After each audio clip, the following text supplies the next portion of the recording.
Hello everyone, अब आपका है सोशल साइंस का एग्जाम और सोशल साइंस में आपके पास में 4 चैप्टर हैं और उनमें 30 से भी ज्यादा चैप्टर्स और आपके पास में है बस लास्ट के 3 से 4 दिन। तो अब इन टाइम के अंदर आपको किस तरीके से अपने एसएसटी के सिलेबस को कंप्लीट करना है कि आप एक बेहतरीन स्कोर कर पाओ। तो फिर चलिए स्टार्ट करते हैं। लेकिन उससे पहले यार मैं देखता हूं कि स्टूडेंट्स बोलते कि थैंक्स भैया, आपकी वजह से अच्छा पेपर हुआ। यार हम हमेशा है ना दूसरों को ही इंपॉर्टेंस देते रहते, सबसे पहले रुको और अपने आप को इंपॉर्टेंस दो, अपने आप को कांग्रेचुलेट्स करो कि तुमने बहुत अच्छी पढ़ाई करी और उसका रिजल्ट ये हो रहा है कि तुम्हें अच्छे मार्क्स मिल रहे। जब तक तुम ये खुद से नहीं बोलोगे ना, तुम बस जाकर के दूसरों को बोलते रहोगे कि भाई आपकी वजह से हुआ, तो कभी भी ऐसा नहीं होगा। सबसे पहले इंपॉर्टेंस खुद को दो कि हाँ भाई मैं बहुत ही अच्छी मेहनत कर रहा हूं, तो अब मैं एसएसटी में भी मेहनत करूंगा। इससे क्या होगा कि आपको एक सेल्फ कॉन्फिडेंस भी बूस्ट होगा। और जो भी लोग कहते हैं ना कि हमारी वजह से तुम्हारा पेपर अच्छा हुआ, ऐसा नहीं होता, सिर्फ और सिर्फ आपकी वजह से होता है। आप रिस्पॉन्सिबल हो, आपका पेपर बहुत अच्छा हुआ है। तो अभी इसी तरीके से अगर आपको एसएसटी के अंदर भी अच्छा करना है तो फिर अब मैं आपको कुछ बातें बताता हूं जो कि आप फॉलो करोगे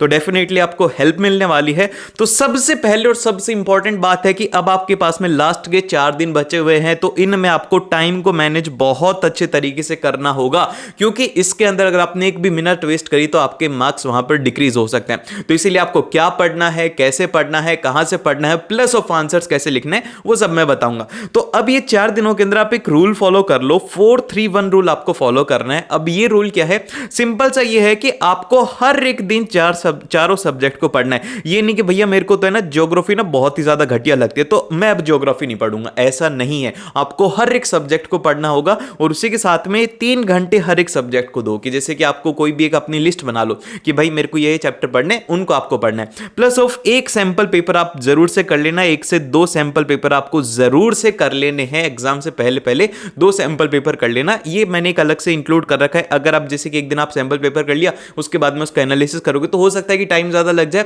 तो बस उस दिन एक ही सैंपल पेपर करना है, बस 2 सैंपल पेपर जरूर से कर ले। अब इसके बाद में आता है नेक्स्ट पॉइंट जो कि बड़ा ही इंपॉर्टेंट रहने वाला है। इसमें भले ही आपकी 5 मिनट लग जाएंगे, लेकिन ये जो है ना आपका बहुत ही ज्यादा टाइम सेव करने वाला है। आपको क्या करना है, सिंपल से 3 कॉलम बनाने हैं। उसमें सबसे पहले आपको लिखना है वो चैप्टर्स जो कि आपके फुल्ली कंप्लीट है, आपको उनमें 100% कॉन्फिडेंस है, भाई आपने टीचर से पढ़ लिया, आपके पास में नोट्स वगैरह है, सब है, तो उनका रिवीजन करना है। तो सबसे पहले ये मत करना कि जो कंप्लीटेड है इनको ही करना है, ये फर्स्ट प्रायोरिटी आपकी नहीं होनी चाहिए, क्योंकि अगर ये करोगे ना और हार्ड चैप्टर से भागते जाओगे तो लास्ट वाले दिन वही आपको सबसे ज्यादा डराएंगे और उन्हीं की वजह से आपका कॉन्फिडेंस डाउन होगा। तो सबसे पहले क्या करना है, आपको नॉट कंप्लीटेड जो चैप्टर जिसमें अता पता ही नहीं कि भाई कौन से गोले से आए, क्या है इन चैप्टर में, उनको कंप्लीट करने की कोशिश करना। और उनमें भी वही जिनका की वेटेज ज्यादा है उनको ही ज्यादा कोशिश करना। जैसे नेशनलिज्म इन इंडिया छोड़ रखा है हिस्ट्री में, तो उसको जरूर से आपको करना है कंप्लीट। और आपको इंपॉर्टेंट टॉपिक वाली वीडियो मिल जाएगी, हर बार मैं वीडियो डालता हूं, उसको लाखों बच्चे देखते हैं, तो इस बार भी आपके लिए जरूर से लाऊंगा। एसएसटी की वीडियो बहुत ही ज्यादा इंपॉर्टेंट रहने वाली है,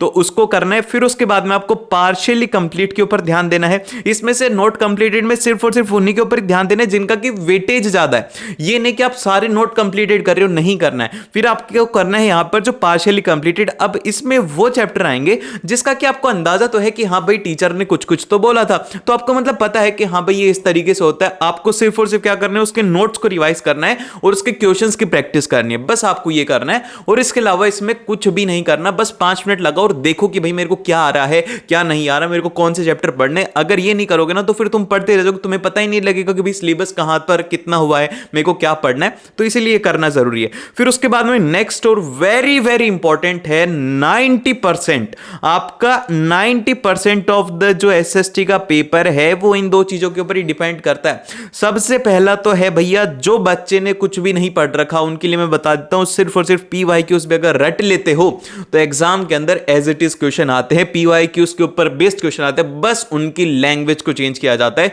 ये मैं अपने एक्सपीरियंस से बोल रहा हूं कि अगर कोई इन प्रीवियस ईयर क्वेश्चंस को अच्छे से कर लेता है तो उसको कुछ और करने की भी जरूरत नहीं है, इतने ज्यादा इंपॉर्टेंट है प्रीवियस ईयर। तो प्रीवियस ईयर बिल्कुल भी मिस नहीं करना है, खास करके एसएसटी में।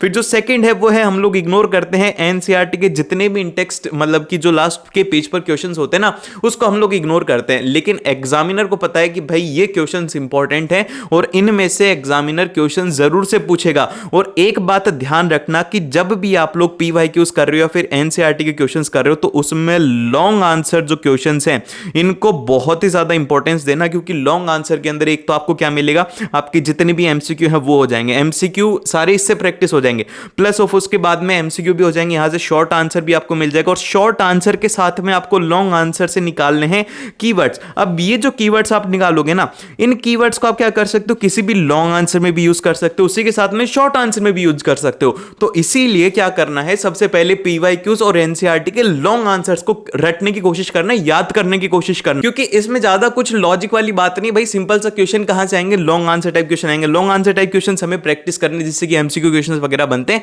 तो इसीलिए इसको ध्यान रखना है। देन फिर उसके बाद में बात करते हैं कि हमें हिस्ट्री को किस तरीके से पढ़ना है। तो देखो यार, हिस्ट्री को पढ़ने का बड़ा ही सिंपल सा तरीका है, ये है कि वन शॉट वीडियो देखना, कोई भी वन शॉट लेक्चर देखना, ज्यादा बड़ा नहीं होना चाहिए, 1 घंटे का होना चाहिए मैक्स टू मैक्स, 1 से 2 घंटे का। ये नहीं कि तुम सारे दिन मैराथन्स देख रहे हो, ऐसा नहीं करना है आपको। सिंपल सा अपना वन शॉट रिवीजन देखना है, क्योंकि आपको कम टाइम में ज्यादा पढ़ाई करनी है। और इसी के साथ में आपको नोट्स जो हैं आपके, ये नोट्स एक इंपॉर्टेंट पॉइंट है। अगर नोट्स बना रखे तो ठीक है, अगर नहीं बना रखे तो किसी और के नोट्स से जाकर के पढ़ लेना, लेकिन अब इस टाइम के ऊपर नोट्स बनाने की कोई भी जरूरत नहीं है।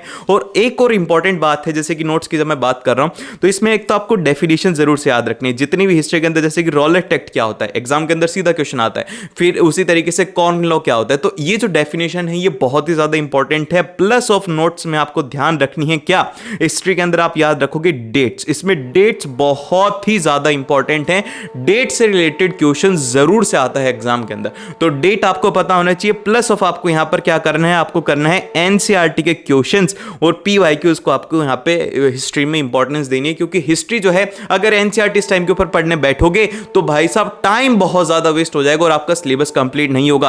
तो इसीलिए एनसीईआरटी को अब इस टाइम पर पढ़ने का टाइम नहीं बचा है आपके पास में, एनसीईआरटी को मत पढ़ना, एनसीईआरटी के क्वेश्चंस को और पीवाईक्यूज को करना उसकी जगह पे।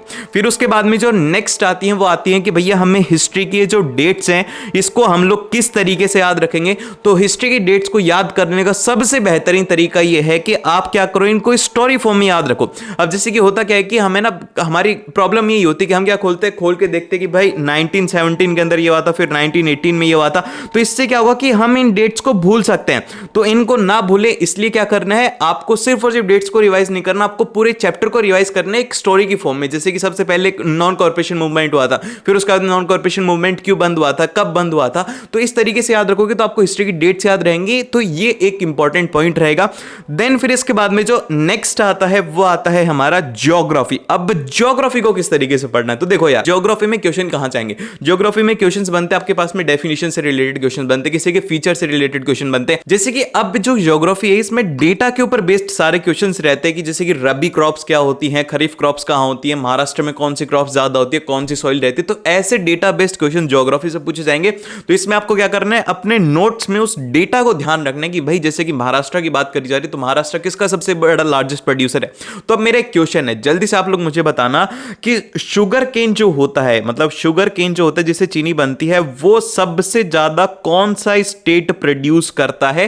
कमेंट में आंसर आ जाना चाहिए। ये ऐसे क्वेश्चंस एग्जाम के अंदर सीधे आएंगे कि who is the largest producer of cotton, who is the largest producer of rice. तो इस तरीके के क्वेश्चंस मतलब ज्योग्राफी से पूछे जाते हैं। और फिर उसके बाद में एक और जो बात आपको ध्यान रखनी है इसमें, वो ध्यान रखनी है डेफिनेशंस। डेफिनेशंस इसकी बहुत ज्यादा आती है, डेफिनेशन आती है, या फिर ऐसा आता है कि मेनली क्वेश्चन ये आता है कि इस क्रॉप के फीचर क्या है, कहां पर ग्रो हो सकती है, ऐसे क्वेश्चंस इससे मेनली पूछे जाते हैं। और इसके भी एनसीईआरटी क्वेश्चंस इंपॉर्टेंट है, पीवाईक्यूज इंपॉर्टेंट है, प्लस ऑफिस में मैप भी इंपॉर्टेंट है। आपको यहां पर मैप भी देखने को मिलेगा, जिसके कि आप लोगों को 3 मार्क्स मिलने वाले, ठीक है। और फिर उसी के साथ में आप लोगों को मैं बता देता हूं, 3 मार्क्स इसके रहते हैं, 2 मार्क्स हिस्ट्री के भी रहते हैं। तो हिस्ट्री का मैप भी आप लोग इंक्लूड कर लेना, मैं इंक्लूड करना भूल गया था, तो वो भी इंपॉर्टेंट है। और फिर इसके बाद में जो नेक्स्ट है वो है हमारा सिविक्स और इकोनॉमिक्स। अब देखो यार, सिविक्स और इकोनॉमिक्स है ना, ये हिस्ट्री और ज्योग्राफी से आसान है। इसलिए आसान है क्योंकि जो इकोनॉमिक्स है इसमें तो भाई टोटली जो चीजें हैं वो किसके ऊपर बेस्ड है भाई, वो तो डेफिनेशन के ऊपर बेस्ड है।